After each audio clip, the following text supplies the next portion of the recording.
Greetings to you all, wherever you may be on planet Earth. My name is Anthony Altman, and I am the author and reader of this video and audio, which are copyrighted by Anthony Bennett Altman 2024, with all rights reserved. Thank you. The title is The Spiritual Warrior Surrenders. A few days ago, I began to experience more physical pain than usual as I seemed to have hyper-elasticated tendons and ligaments, a condition I've had for some years, which means that my vertebrae and pelvis subluxate and dislocate very easily, causing me pain. On this occasion, I suffered pain in my neck, back, and pelvis, which included the sciatic nerve down my left leg, and the pain progressed to a point that it was quite agonizing. This sent me into a spiral of depression because I thought I had developed sufficient consciousness to avoid another severe dark night of the soul, also known as the shaman's death.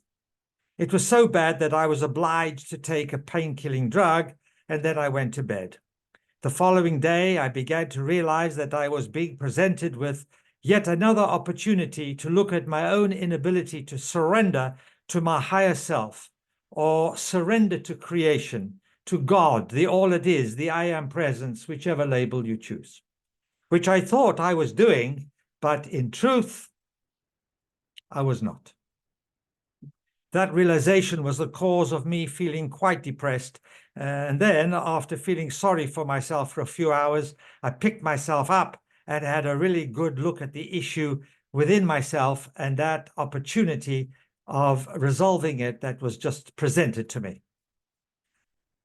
I had been practicing the three-part protocol given to me by Bhagwan Ramana Maharshi for years, which is 1, self-inquiry, 2, surrender to self, 3, pay attention. I've been repeating this in just about everything I write and say because of its efficacy. I knew I did not resonate with the concept of surrender, so I substituted surrender for the word trust, and that placated me for a while. However, the truth is that I was deceiving myself, and the deceiver was my lower self, pretending to be my higher self. And this related to a belief and a program that I somehow acquired over the years. I may have even brought this in from another lifetime, and was stored in my subconscious mind, ready to be enacted at any time, especially when I was required to do anything that resembled surrender. Well, I have consciously experienced about 53 of my past lives, and while most of them have receded into the distance of forgotten memories, I know I have been a warrior quite a few times, which included being a Mongolian warrior, a Tibetan warrior during the time of the Bonpo religion, just before the advent of Buddhism, and a Japanese samurai type of warrior, plus other experiences, all of which forged within my soul the requirement to keep fighting, to be that warrior. In truth, this tendency actually did save me from annihilation a few times, and also helped me through some of the worst experiences of my life, in this incarnation, which demanded that warrior mentality. However, now at the age of 78 years, I have also experienced several reincarnations in this body over the years, in this lifetime, without actually having to leave the body. This is another story to be told, and I will be happy to do this in another video. The ability to reincarnate without leaving your present body is actually quite common, yet many are unaware of this process. Therefore, I have now arrived at a point on my road less traveled, where I no longer require that frequency of vibration relative to being a conventional warrior. It was good for a while, and now it seems that I am to transform that energy into something of a higher frequency. It seems that I have really progressed to being a spiritual warrior, which is a state of being that requires one to flow with what is for the express purpose of transcending any limiting factor that prevents the process of enlightenment, raising consciousness to a higher frequency of vibration. My current impediment is the inability to surrender to my higher self, to God, to creation, or whatever label, again, you wish to use, even though I thought I was surrendering. In this sense, when we pay attention, which is number 3 of the 3-part protocol, pay attention, that was given to me by Ramana Maharshi, which is self-inquiry number 1, surrender to self 2, and number 3, pay attention. When we pay attention closely enough, thoroughly enough, the truth becomes visible. The truth is obstructed when we play games with ourselves and fool ourselves into believing that which is a deception. This is known, excuse my language, this is known as mind fucking or mental masturbation. It seems I was quite good at doing that. And now here I am bearing my soul to you in the hope that this information can be of some help and service to you on the journey to know your higher self. The dark night of the soul lasted for 2 days, quite intense. And as it subsided, the physical pain lessened, and I was able to focus on my dilemma and solution. Being aware of an issue is about 50% of its resolution, and now I'm dealing with the other 50%. And while I cannot say that I have mastered the ability to surrender to my higher self, I do feel I am well on the way to completing that process. I would say that being a spiritual warrior is that person who does the following. Number 1, recognizing what the conflict or battle is. Number 2, knowing what the battlefield is, where it is. 3, engages the adversary, whatever that may be, or whomsoever that may be, with love and compassion, not with anger or hatred, and of course, with forgiveness. 4, engages the adversary without emotion. It is a job to be done because it is what it is. 5, feels vulnerable and secure simultaneously. 6, feels peace and balance. 7, knows when to fight and when to surrender.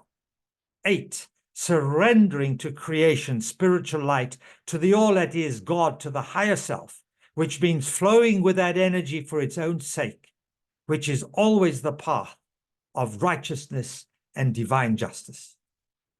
9, allowing the experience to be transforming, mean raising the frequency of vibration. So it is for me to exchange my old sword of steel for a sword of light, a sword of truth, peace, and justice, all in a divine and perfect way under grace. This is my lesson, and I'm sharing the experience with you because I'm sure I'm not the only one to have this sort of experience or challenge and opportunity. This reminds me of 3 affirmations in English that can help me and also possibly help you. Affirmations can be very, very helpful. I wrote a book called Affirmations, Invocations, Mantras and Prayers, which contain many, many more affirmations if you're interested. Then you can go to my website. I'm not sure when that book will be up there, but you'll get information. So this affirmation is for change and acceptance. Dear God, grant me the courage and strength to change the things I can, the patience and grace to accept the things I cannot change, and the wisdom to know the difference. For protection, clarity, and intent, the affirmation is, I invoke the presence of the divine I am presence within me. I am a clear and perfect channel. Light is my guide. For courage, inner strength, and confidence, the affirmation is, from the Lord God of my being, and to the Father and Mother within, and to this day, I call forth my power, my I am presence. For unto this day, that which I embrace will never thirst. From the Lord God of my being and to life, so be it, and so it is. Here are three affirmations in Hebrew. This is affirmations for, in fact, they are for clearing, all three of them. First one, Ani mi she ani. I am that I am. Ani mi she ani. The other affirmation in Hebrew is Eye asher eye. I will be what I will be. Eye asher eye. This has also been used for I am that I am, the previous one, and it still can be. And the last one in Hebrew is Kadosh, Kadosh, Kadosh Adonai Tzebayot. Holy, holy, holy is the Lord God of hosts. The whole earth is filled with God's glory. This is an extremely powerful invocation to the all that is, the I am presence. And then we could say this in English. By the light of the divine source of all, I demand and command all and every energy expression which is not of me and which is not for my highest good to depart my auric field and my energy fields of my mind, my emotions, my physical body, and all other energy fields of my complete self. And I direct all such unwanted energies to go to the light of the divine source of all, or from whence you have come immediately in love. This clears unwanted energies that can cause limited perception. Now, the following is an affirmation that is calling upon the energy of Ganesh Ganapati, the elephant-headed deity who represents the clearance of obstacles and healings. It comes from India. And this is what it is in Sanskrit, the ancient Indian language. Om Gam Ganapataye Namaha. Om Gam Ganapataye Namaha. This mantra originates from the Ganapati Upanishad, ancient philosophical Hindu text, and as Ganesha Ganapati is the energy to help remove obstacles.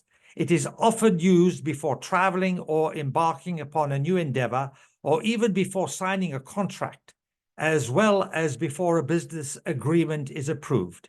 It is believed that this will remove limitations to the desired success. It is also a mantra used for healing.